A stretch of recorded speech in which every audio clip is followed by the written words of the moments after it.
Friends, welcome back to Bujji's kitchen channel. ఈ రోజు ఒక మంచి రెసిపీతో మీ ముందుకు వచ్చాను. ఏంటి ఆ రెసిపీ అంటే కమ్మనైన ములక్కాయల పచ్చడి. చూస్తున్నారు కదా ఎలా ఉంది ఈ ములక్కాయల పచ్చడి.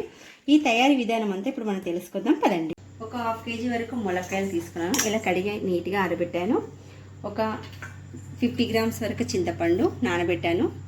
ఇంకా 2 tablespoon వరకు మెంతి పౌడరు, ఒక 3 tablespoon వరకు ఆవపొడి, కొద్దిగా ఎల్లిపాయలు, పసుపు, ఉప్పు, కారం. కారం అయితే నేను 3 మ్యాంగో మిర్చి పౌడర్ యూజ్ చేస్తున్నాను.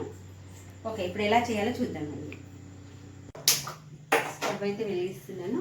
ఒక కడాయి పెట్టేసుకొని ఇందులో ఆ ములక్కాయలను డీప్ ఫ్రై చేసుకోవాలి కదా, ఇంకా ఆయిల్ అయితే వేసేస్తున్నా. ములక్కాయలు అయితే వేస్తున్నాను, ఇందులో ఫ్రై చేస్తున్నా. ములక్కాయలు అయితే మంచిగా వేగాయి. ఇంతకంటే ఎక్కువ కూడా మరీ ఫ్రై చేయకూడదు.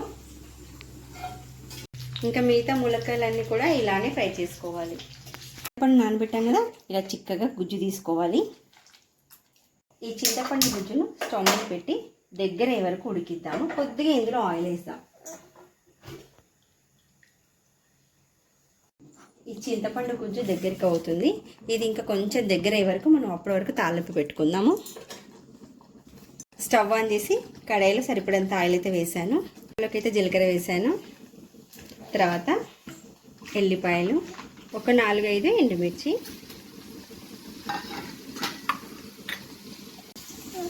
కొద్దిగా కరివేపాకు.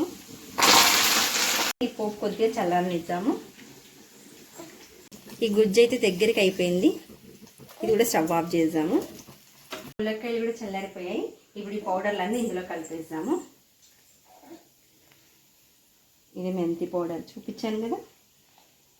నెక్స్ట్ ఆవ పౌడర్,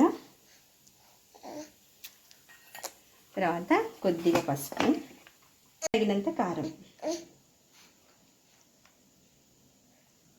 ఇవన్నీ ఒకసారి మంచిగా కలిపేసుకుందాము. చింతపండు గుజ్జు మొత్తం దీంట్లో కలిపేసుకోవాలి, ముక్కలకు పట్టే విధంగా. తాలింపు కూడా మంచిగా చల్లారిపోయింది. ఇది ఇందులో వేసేస్తున్నాను. తాలింపు చింతపండు గుజ్జును వేసాను కదా, ఇలా ముక్కలకు పట్టే విధంగా కలుపుకోవాలి. దీనంతా కూడా ఒక రోజు నైట్ అంతా ఇలానే పెట్టుకొని తర్వాత ఒక డబ్బాలో స్టోర్ చేసి పెట్టుకుంటే 2 months వరకు నిల్వ పచ్చడిగా ఉంటుంది. నేను చేసిన ములక్కాయల పచ్చడి మీ అందరికీ నచ్చిందని అనుకుంటున్నాను. మీరు కూడా ఒకసారి ట్రై చేసి ఎలా ఉందో కామెంట్ బాక్స్లో కామెంట్ చేయండి. మరొక మంచి వీడియోతో మళ్ళీ మీ ముందుకు వస్తాను. Please do like, share, comment, subscribe our Bujji's kitchen channel. మరొక మంచి వీడియోతో మళ్ళీ మీ ముందుకు వస్తాను. Thank you for watching my vlog.